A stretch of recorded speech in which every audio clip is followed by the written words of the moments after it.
शक्ति सिंह को दुनिया की कोई शक्ति हथियार डालने पर मजबूर नहीं कर सकी आईजी साहब। जिस जबान ने हमारी मर्यादा को ललकारने की कोशिश की, वो जबान हमने हमेशा के लिए बंद कर दी है।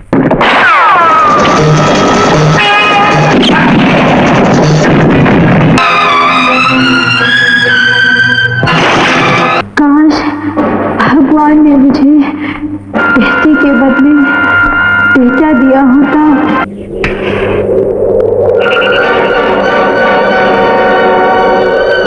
कि अजय सिंह को पकड़ना और हवा पर काबू पाना एक ही बात है कि रोशनी का अनजाने और अनदेखे दुश्मन का पीछा कर रही है। लेकिन क्योंकि तुम बहादुर हो और हम बहादुरों की कदर करते हैं, इस वक्त तुम्हारा माँ के पास रहना बहुत जरूरी है। तुम्हें जान से खेलना होगा। जान पर खेलना मेरे लिए कोई नई बात नहीं है अजय सिंह। तुम्हारी मौत मेरे हाथों लिखी है। शुक्र करो कि तुम एक लड़की हो, वरना ऐसी बेहुदा बात करने वालों का हम जमीन में गाड़ देते हैं। मेरे माँ बाप का खून अजय सिंह ने किया है, उसी से तो मुझे उनके खून का बदला लेना है। भारतीय फिल्म इतिहास में एक से बढ़कर एक रिवेंज ड्रामा फिल्में बनी हैं, जहां नायक या नायिका अपने परिवार के साथ हुए जुल्म का बदला लेने के लिए हर संभव कोशिश करते हैं और अंत में सफल भी हो जाते हैं। साल 1980 में आई फिल्म चुनौती भी इसी परिपाटी को आगे बढ़ाती है, जिसमें हॉलीवुड के काउबॉय फिल्मों का तड़का भी लगा हुआ है, जहाँ Firoz Khan Hollywood legend Clint Eastwood की तरह घोड़े पर सवार होकर बोंटी हंटिंग करते नजर आते हैं। आज का हमारा ये बेहद ही रोचक एपिसोड फिल्म चुनौती पर ही केंद्रित है, जहां हम इससे जुड़ी कई रोचक बातें जानेंगे। इस बार तो बड़ा भारी नाम है कुमार साहब। जैसा मुजरिम वैसा इनाम। खतरों से वो लोग डरते हैं जिन्हें जिंदगी प्यारी होती है। मैं तो खतरों से खेलना अपनी जिंदगी समझता हूँ। मसलन इस फिल्म में धर्मेंद्र साहब ने एक छोटी सी मेहमान भूमिका आखिर क्यों स्वीकार की थी और किसने गद्दारी करके उन्हें फिल्म का सेकंड हीरो बना दिया था। इस फिल्म में फिरोज खान के साथ काम करने से उस दौर के किस बड़े एक्टर की पत्नी ने साफ इनकार कर दिया था। वो कौन था जो इस फिल्म की शूटिंग के दौरान धर्मजी और बाकी एक्टर्स को पानी पिलाया करता था, लेकिन आगे चलकर एक मशहूर निर्माता निर्देशक बना और मिथुन दा को उनके कैरियर की एक बड़ी हिट फिल्म दी। अपनी किस पुरानी कसक को पूरा करने के लिए डैनी डेंजोंगपा साहब ने इस फिल्म में काम करना स्वीकार किया। तो ऐसी ही दिलचस्प बातों को जानने के लिए वीडियो को अंत तक जरूर देखना। हीरा प्रोडक्शंस के बैनर तले इस फिल्म का निर्माण किया था रतन कंवर बोकाडिया ने तथा इसके निर्देशक थे सतपाल। फिल्म की कहानी लिखी थी स्वयं इसके निर्देशक सतपाल जी ने तथा इसके संवाद और पटकथा लिखे थे अख्तर रोमानी ने। इस फिल्म के निर्माता रतन कंवर बोकाडिया असल में मशहूर निर्माता निर्देशक केसी बोकाडिया के बड़े भाई थे। यहाँ आपको बता दें कि केसी बोकाडिया इस फिल्म से बतौर प्रोडक्शन डिजाइनर जुड़े हुए थे और ये अनुभव हासिल कर रहे थे कि फिल्मों का निर्माण और निर्देशन आखिर कैसे किया जाता है। हालांकि इससे पहले साल 1972 में आई संजीव कुमार, शत्रुघ्न सिन्हा और माला सिन्हा स्टारर फिल्म रिवाज का निर्माण वो कर चुके थे, लेकिन फिल्म ओवर बजट हो जाने के कारण बॉक्स ऑफिस पर फ्लॉप साबित हुई थी। ऐसे में बोकाडिया साहब बतौर प्रोडक्शन डिजाइनर अनुभव हासिल करने में जुट गए। खैर आगे आने वाले समय में उनका ये संघर्ष बेहद कारगर साबित हुआ और उन्होंने कई कामयाब फिल्में बनाई, जिनमें शामिल है साल 1985 में आई तेरी मेहरबानियां और प्यार झुकता नहीं, 1986 में आई नसीब अपना अपना, 1987 में आई कुदरत का कानून, 1988 में आई कब तक चुप रहूंगी, 1989 में आई मैं तेरा दुश्मन, 1990 में आई आज का अर्जुन, 1992 में आई मेरे सजना साथ निभाना, 1995 में आई मैदाने जंग और 2002 में आई हम तुम्हारे हैं सनम। खैर वापस लौटे फिल्म चुनौती की तरफ तो ये जानने को मिलता है कि फिल्म के निर्देशक सतपाल जी ने इस फिल्म से पहले कड़ा संघर्ष किया था। इससे पहले वो बतौर इलेक्ट्रीशियन, असिस्टेंट कैमरामैन और असिस्टेंट डायरेक्टर के तौर पर लगभग 2 दशक से एक्टिव थे।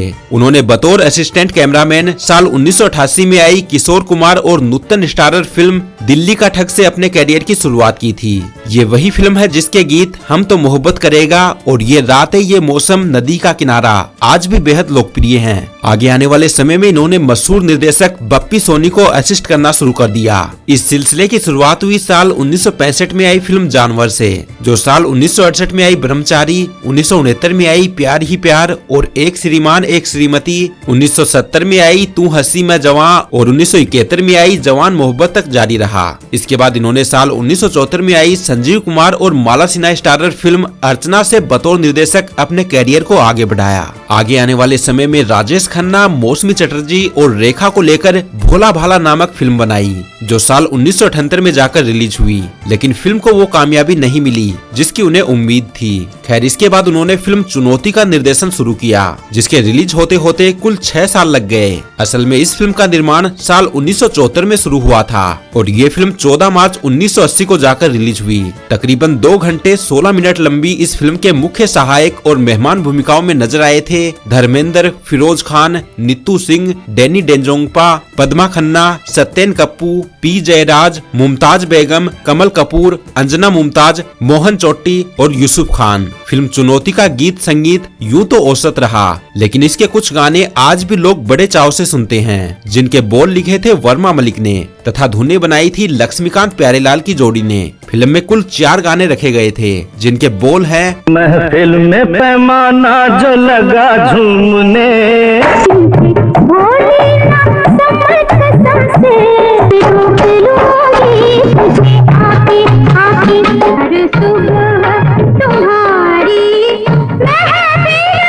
इन गानों में अपनी मधुर आवाज दी थी लता मंगेशकर, आशा भोसले, किशोर कुमार, सुमन कल्याणपुर और मीनू पुरुषोत्तम ने। फिल्म चुनौती साल 1980 में सर्वाधिक कमाई करने वाली फिल्मों में 14वें स्थान पर रही थी। इसका कुल बजट था तकरीबन 80 लाख रुपए और इसने बॉक्स ऑफिस पर 1 करोड़ 90 लाख रुपए कमाए थे।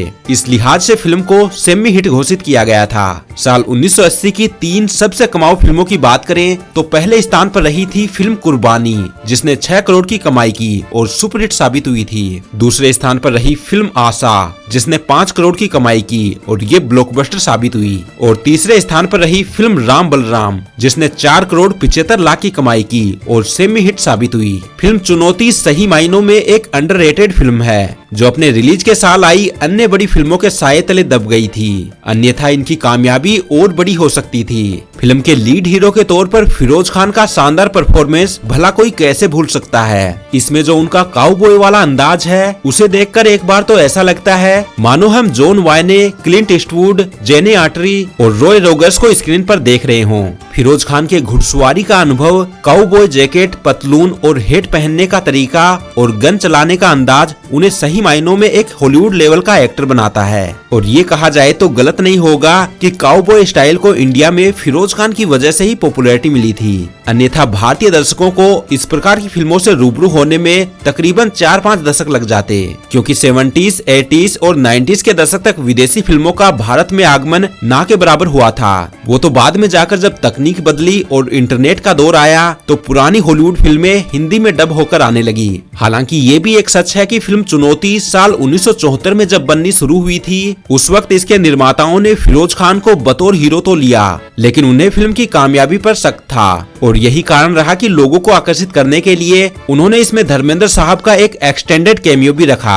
वैसे फिल्म देखते वक्त धर्म जी का किरदार एक कैमियो कम और फिल्म के सेकंड हीरो का रोल ज्यादा लगता है। इस रोल को देखकर आज के कुछ दर्शक ये सोच सकते हैं कि धर्म जी ने अपने गिरते कैरियर को देखते हुए इस रोल को स्वीकार किया होगा, लेकिन ऐसी बात नहीं थी। अगर आपको याद हो तो साल 1980 में धर्म जी ने B.R. चोपड़ा की फिल्म इंसाफ का तराजू में भी ऐसा ही एक कैमियो रोल किया था। मजे की बात यह है कि फिल्म चुनौती में जहां वो एक डकैत बने हुए नजर आए थे, वही इंसाफ का तराजू में एक फौजी अफसर बने हुए दिखते हैं। वैसे आपकी जानकारी के लिए बता दूं कि इन दोनों कैमियोज के अलावा इस साल धर्म जी की 3 और फिल्में द बर्निंग ट्रेन, अली बाबा और 40 चोर और राम बलराम भी आई थी। इसमें से द बर्निंग ट्रेन एक मेगा बजट और मल्टी स्टारर फिल्म थी, जिसे B.R. चोपड़ा ने बनाया था, जो भले ही बॉक्स ऑफिस पर सफल ना हो सकी हो, लेकिन आज एक कल्ट क्लासिक फिल्म का दर्जा रखती है। वही अली बाबा और 40 चोर को भारत और रूस के 2 फिल्म निर्माण कंपनियों ने मिलकर बनाया था और ये न केवल भारत में खूब लोकप्रिय हुई, बल्कि रूस में भी सफलता के नए कीर्तिमान स्थापित किए थे। और फिल्म राम बलराम की कामयाबी के विषय में तो आप जानते ही होंगे, ये साल 1980 की तीसरी सर्वाधिक कमाऊ फिल्म रही थी। और ऐसा होता भी क्यों नहीं, क्योंकि इसे विजय आनंद साहब जैसे दिग्गज फिल्म मेकर ने बनाया था। वैसे ये जानना भी बेहद रोचक है कि धर्म जी इस साल की एक और मेगा बजट और मल्टी स्टारर फिल्म शान का भी हिस्सा बन सकते थे, लेकिन सिप्पी फिल्म्स के साथ एक अनबन के चलते उन्होंने ये फिल्म छोड़ दी थी। आपको बता दें कि फिल्म चुनौती का जब LP रिकॉर्ड्स जारी किया गया था तो उस वक्त उसके कवर में धर्म जी का फोटो नहीं था और इसे फिरोज खान की फिल्म के तौर पर पेश किया गया था। लेकिन आगे चलकर जब इस फिल्म के VHS और DVD कैसेट्स लॉन्च किए गए तो उनमें धर्म जी को कवर पर कुछ यूं दर्शाया गया जैसे कि वो इस फिल्म के सेकंड हीरो हो। हालांकि ये फिल्मों को प्रमोट करने की पुरानी रवायत रही है। अगर आपको याद हो कि फिल्म रोटी कपड़ा और मकान में अमिताभ बच्चन का किरदार एक सहायक अभिनेता का था और साल 1974 में जब ये फिल्म रिलीज हुई तो उसके पोस्टर में अमिताभ बच्चन साहब को काफी कम जगह मिली थी। लेकिन आगे चलकर जब इस फिल्म को री रिलीज किया गया तब तक अमिताभ एक बड़े स्टार बन चुके थे और उसी का फायदा उठाने के लिए अब की बार फिल्म के पोस्टर्स में अमिताभ की फोटो इसके नायक मनोज कुमार से बड़ा करके दिखाया गया, मानो अमिताभ इस फिल्म के नायक हो। खैर वापस लौटे अपने मुख्य विषय की ओर तो ये पता चलता है कि साल 1980 फिरोज खान के लिए किसी वरदान से कम नहीं रहा। इस साल आई उनकी फिल्म कुर्बानी ने रिकॉर्ड तोड़ कमाई की और सभी फिल्मों को पछाड़ते हुए उस साल की टॉप ग्रोसर फिल्म साबित हुई। चलिए वापस आते हैं फिल्म चुनौती की ओर। इस फिल्म की नायिका के रूप में नजर आई थी नीतू सिंह। वैसे फिल्म में उनकी भूमिका एक तेज तर्रार लड़की की है जो अपने माता पिता की हत्या का बदला लेने के लिए अक्सर डाकुओं से लड़ती भिड़ती रहती है, लेकिन सही मायनों में देखा जाए तो उनकी छवि एक रोमांटिक नायिका की रही है जिन पर यह भूमिका थोड़ी कम सूट करती है। वैसे इस रोल में अगर जीनत अमान, हेमा मालिनी या रेखा जी को लिया जाता तो उन पर यह रोल ज्यादा सूट करता, लेकिन ये भी एक कड़वा सच है कि इस रोल की लंबाई कम थी और फिल्म में अल्प प्रभाव को देखते हुए शायद ही ये रोल तीनों अभिनेत्रियां करने के लिए तैयार होती। रिपोर्ट्स की माने तो इस फिल्म में नायिका के तौर पर शुरू में सायरा बानो को साइन किया गया था और उन्होंने इसकी कुछ शूटिंग भी कर ली थी, लेकिन बाद में किसी कारणवश उन्होंने फिल्म छोड़ दी थी। वैसे नीतू सिंह साल 1974 में जब इस फिल्म के लिए चुनी गई थी उस वक्त ना तो वो बहुत कामयाब अभिनेत्री थी और ना ही उसकी शादी ऋषि कपूर से हुई थी, लेकिन साल 1980 में फिल्म के रिलीज होने तक न केवल वो एक नामी अभिनेत्री बन गई बल्कि ऋषि कपूर से शादी करके फिल्मों से संन्यास भी ले लिया। जहां तक बात है डैनी डेंजोंगपा की तो उन्होंने बतौर मुख्य खलनायक इस फिल्म में कमाल का काम किया है। एक दस्यु सरदार के रूप में उन्होंने अपनी पुरानी कसक को निकालने का प्रयास किया जो उन्हें शोले को छोड़कर बार बार परेशान करती थी। वैसे आप में से अधिकतर दर्शक ये तो जानते ही होंगे कि फिल्म शोले में गब्बर सिंह के किरदार के लिए पहली पसंद डैनी डेंजोंगपा ही थे, लेकिन फिरोज खान की महत्वाकांक्षी फिल्म धर्मात्मा के लिए वो पहले से ही कमिटमेंट थे और इसी सिलसिले में उन्हें अफगानिस्तान जाना पड़ गया और वो चाहकर भी शोले फिल्म में काम नहीं कर पाए। अब जब उन्हें चुनौती में दोबारा एक दस्यु सरदार की भूमिका ऑफर हुई तो उन्होंने इसे तुरंत स्वीकार कर लिया। वैसे भले ही फिल्म चुनौती में डैनी का किरदार नकारात्मक हो, लेकिन इस किरदार को देखते हुए एक खास बात ये नोटिस होती है कि वो अपने उसूलों का बड़ा पक्का है, जहां वो बार बार कहता है कि मैं बहादुरों की कदर करता हूं और अपनी इस बात को वो कई मौकों पर साबित भी करता है। लेकिन क्योंकि तुम बहादुर हो और हम बहादुरों की कदर करते हैं, तुम जितनी गुस्ताख हो उतनी बहादुर भी, और हम हमेशा बहादुरों की कदर करते हैं। इसके अलावा फिल्म में एक महत्वपूर्ण किरदार सत्यन कप्पू साहब ने भी निभाया जो कमोबेश शोले के रामलाल की याद दिला देते हैं। फिल्म चुनौती में सत्यन कप्पू नायिका के पिता के मित्र के रूप में नजर आते हैं और नायिका के माता पिता की मृत्यु के बाद उनका लालन पालन भी करते हैं। वैसे सत्यन कप्पू इस प्रकार के किरदारों के उस्ताद माने जाते थे और अपने दौर के सबसे नामी गिरामी चरित्र अभिनेता भी थे।